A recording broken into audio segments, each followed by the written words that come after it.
Kulungan ng bagsak ng isang 32 anyos na lalaki matapos mahulihan ng baril at mga bala sa checkpoint operation ng Bamban PNP sa Sitio Panda, Barangay Anupol, Bamban, Tarlac.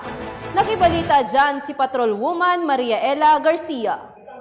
Anyos na lalaki arestado ng Bamban PNP matapos mahulihan ng baril at mga bala habang nagsasagawa ng checkpoint operation sa Sitio Panda, Barangay Anapul, Bamban, Tarlac. Ayon sa ulat ni Police Major Jesse James Malalwan Domingo, officer in charge ng Bamban Municipal Police Station, habang nagsasagawa ng checkpoint ang kanyang mga tauhan, namata ng suspect na papalapit sa nasabing checkpoint. Ngunit biglang binarurot ang kanyang minamanehong motor nang pahintuin ng kapulisan ng Bamban. Mabilis na hinabol ang nasabing lalaki na nagresulta sa pagkakakumpiska ng isang caliber 38 na baril na kargado ng 4 na buhay na bala at nagresulta ng agarang pagkakaaresto nito. Samantala, ang nasabing suspect at mga nakuhang ebidensya ay nasa kustodiya ng Bamban Municipal Police Station at haharap ito sa kasong paglabag sa Republic Act 10591 o Comprehensive Firearms and Ammunition Regulation Act. Isang patunay na ang Tarlac PNP ay patuloy sa pagsasagawa ng mga proaktibong operasyon upang tuluyan ng madakip ang mga taong nagkasala sa batas